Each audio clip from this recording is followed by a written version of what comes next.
Èmi Sekinat Oyèwọ́gà. Láti Ìjẹ̀bú-Igbó. Ìjẹ̀bú-Igbó. Bẹ́ẹ̀ni. Ṣé ò sí àmàrí nírètò kọ́kọ́ wa látẹ̀? Yes, mo mú ẹjọ́ àwọn fámìlì ọkọ mi wá ní. Ọkọ yín kọ́? Ó ti ṣaláìsí. Wow. Nǹkan tó ṣẹlẹ̀ ni pé nípa ọ̀rọ̀ property ni. Kíkọ́ bẹ̀rẹ̀ nípa bí a ṣe pàdé. A pàdé ní 2014 ní Ìbàdàn ní Ìbàdàn ní NOSFAT. A wá ṣe nǹkan ní Ìbàdàn yẹn. A wá pàdé. Ọmọ bó lẹ́yìn? Ìjẹ̀bú-Igbó ni mi. Ìjẹ̀bú-Igbó. Ìbàdàn lòun. Èkó lòun náà wà. Èkó náà lèmi náà wà. So a wá ṣe nǹkan ní NOSFAT ni. So bàtà wá pàdé níbẹ̀ ló máa ń ẹni tó bá nídìí ìyàwó àti tó bá nídìí ọkọ wọ́n á ṣe matchmaking. Some months later ṣá ó wá ráwọn parent mi wọ́n ló fẹ́ fẹ́ mi. Ọ̀rọ̀ wá dẹ̀ wọra wọn but nǹkan tó sọ fún mi ni pé òun ti fẹ́yàwó ní Ìbàdàn àmọ́ òun sá kúrò ní Ìbàdàn ni ló fi dèrò Èkó. Ó dẹ̀ sọ fún mi pé age òun ni 42 nígbà yẹn pé kí n jọ gbogbo ìyàwó tán ti ń fóun gbogbo àjàtúkọ́ làwọn máa ń jà pé kí n jọ kí n làwọn lágàn. Ọ̀nà tó sọ fún mi mo gbà sí ní ẹnu because èmi náà ti kó lé ọkọ kan tẹ́lẹ̀ mo bímọ méjì after 7 years mo rí òun so mo dẹ̀ lóyún fún oṣù méjì. Ìgbà tí mo lóyún fún mọ́ mi wá béèrè òǹgbà tó wá ń béèrè pé báwo ló ṣe jẹ́ mo wá ṣàlàyé wọ́n ní pé ó yẹ kí n mọ̀ pé ó lóògùn at this age kò tí ì bímọ kò yẹ kí n lóyún fún mo lóyún Ọlọ́run ní kí n bá oyún yẹn lọ́ngbà yẹn táwọn parent mi sáré sí àmọ́ kó tó rí pé máa bímọ ó wá fi yín hàn ẹnì kan náà àwọn fámìlì ẹ̀ wọn náà nìkan ni mo lè mọ̀ òun ni àbúrò ẹ̀ last born ìyá wọn nìkan ló fi mí hàn ní ọjọ́ yẹn tá wá sí Ìbàdàn. Ìgbà tí mo dẹ̀ bímọ gbogbo wọn wá wọ́n ṣèkó mọ́ gbà yẹn. Ìgbà tó yá ọmọ àbúrò wọn ó wá láti Ìbàdàn à ń gbé èrú self contained là ń gbé ó wá sọ fún mi pé ọmọ ìfẹ́ àṣà IT mo wá béèrè lọ́wọ́ ẹ̀ pé ilé wo yàrá wo lọ́mọ ẹ̀ máa sùn sí ó ní kí n máa wọrí pé iṣẹ́ jẹ́tù lòún ṣe lóòótọ́ iṣẹ́ jẹ́tù lòún ṣe pé àwọn ilé kan wà tó jẹ́ pé wọn ti rẹ́ǹtì á máa gbé bẹ̀ main time tó máa fi parí IT tó bá ṣe. Ìgbà tọ́mọ yẹn dé kò lọ sí ibi tó ń máa lọ mo ní kí ló ń ṣẹlẹ̀ kò dá mi lóhùn ó wá di pé kí n má fẹ́ múra mo tọ́lẹ̀tì mo ti múra. Ọkùnrin lọmọ yẹn àbóbìnrin? Ọkùnrin àdéjọ fúnra ọmọ yẹn ti tó 18 years old nígbà yẹn. So bí wàhálà wa ṣe láàrin màá tiẹ̀ nígbà yẹn àwọn tó wá jẹ́ kí a fẹ́ra wa mo pè wọ́n mi jẹ́ káwọn parent mi ìsọ̀kan fáwọn parent mi mo pè wọ́n àárín ìgbà yẹn mo ti bí ọmọ so 9 months ni mo wà nígbà yẹn. Ọmọ náà ni. Mo wá lóyún èmi ò dẹ̀ mọ̀ ìgbà tí mo rí pé mo lóyún mo wá pè gẹ́gẹ́ bí ọkọ pé mi ò bí mo lè gbóyún eléyìí o jẹ́ kí n lọ oṣù kan ni jẹ́ kí n lọ lo nǹkan kó lọ. Wàhálà stress tí mo go through nígbà tí mo lóyún ọmọ mi mo mọ̀ nǹkan tí ojú mi rí o pé mi lè bí ẹ̀ kó jẹ́ kọ́ ọmọ ẹ pé bí ọdún méjì kó tó rí pé máa lóyún. Mo dẹ̀ wà ní ìsọlọ̀ mo ń ṣiṣẹ́ ní Ṣómólú stress yẹn ti pọ̀jù fún mi so wàhálà ọmọ àbúrò yẹn ti wá wà nílẹ̀ ó dẹ̀ sọ fún mi pé kí lọ lo oògùn kí lọ wá kan tí máa lò sí so a ní doctor nínú street wa hospital mo bí ọmọ yẹn sí ó ní kí lọ bá doctor yẹn náà pé kò sí wà lọ́ba fún mi ló wá ní kí n má wọrí pé kí n yá òun ní owó kí lọ ṣe nǹkan tí máa ṣe mo dẹ̀ lọ ṣe láì mọ̀ pé ó ní ẹnìkan tó ń sọ̀rọ̀ fún ní àdúgbò tó ti lọ rojọ́ fún tí yẹn ní wọ́n sá sọ fún kó lọ yọ oyún yẹn gbà tí mo wá yọ oyún ṣá ni wàhálà wá ṣẹlẹ̀ pọ̀ mọ́ ti àtàbúrò. Ìgbà tí mo wá rí gbogbo wàhálà yẹn tó ń ṣẹlẹ̀ àfáà tí mo wá ta pè nígbà yẹn nígbà tí mo lóyún táyì mi fẹ́ lọ sí mo wá pè pé wọ́n á sunkún mo wá ní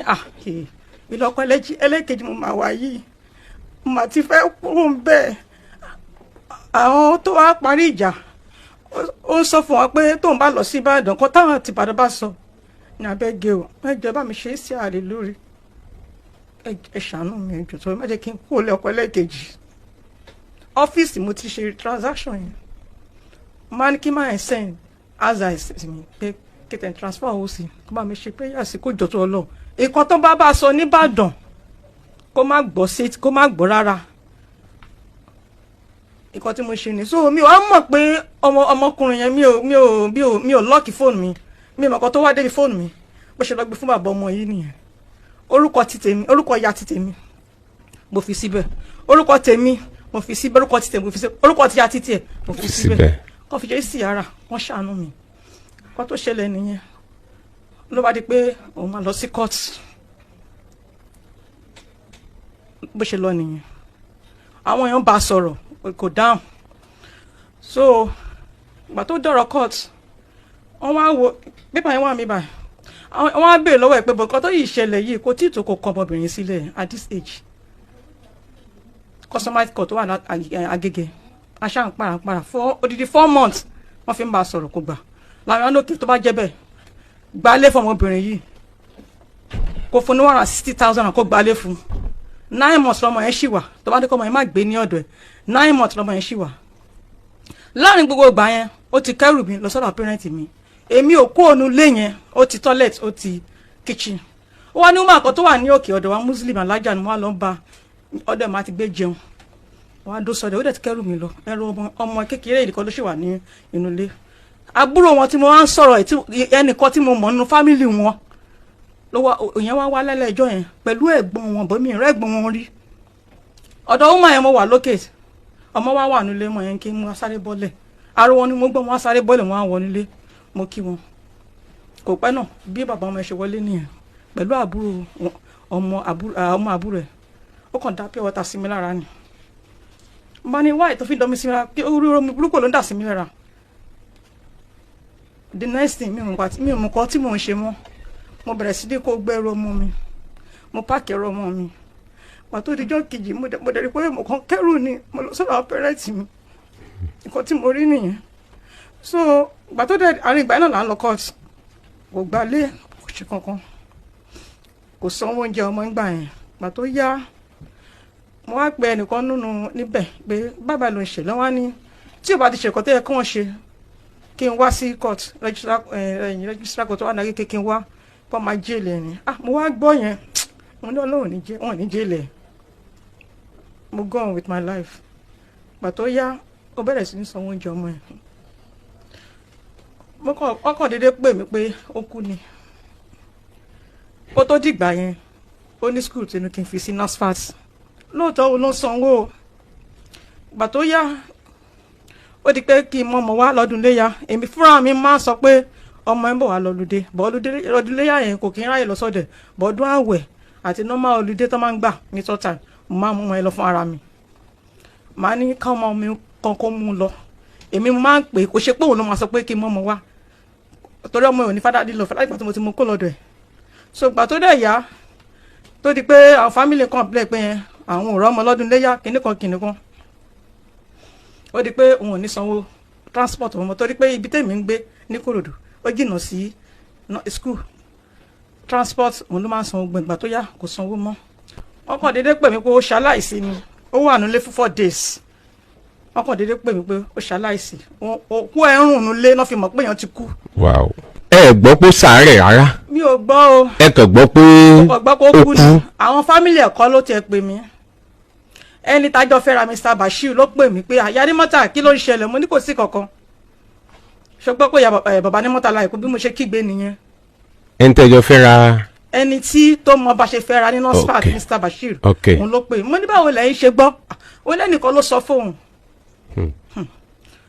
ìgbà tó dijọ́ kẹta gbérò kan kó máa ṣe 3 days ẹ̀ mo bá lọ àwọn ìyá onílé wá welcome mi so ibẹ̀ làwọn ìyá onílé ti wá sọ fún mi pé àwọn ọmọ àbúrò ẹ̀ tó ń wá lọ́jọ́ tí wọ́n tó ń sọ fún pé ẹ̀bọ̀dá yìí ti kú sínú ilé o báyìí ìyá onílé yẹn àti bàbá kan bàbá yẹn mi lè dárúkọ ẹ̀ aláàánú bàbá ní mọ́tà ni aláàánú ní mọ́tà láì náà ni mi lè dárúkọ bàbá yẹn lórí afẹ́fẹ́ oní reason bàbá yẹn àwọn ló ṣe bí wọ́n ṣe gbé òkú lọ sí mọ́ṣúárì owó tí kálukú wọn ná wọ́n sọ 250,000 èmi 100. wọ́n ṣàgbé lọ. wọ́n gbé lọ sí mọ́ṣúárì. ìyá ẹ̀ ló wá sọ fún mi pé ok ìjẹ́ ti pè ya ní mọ́tà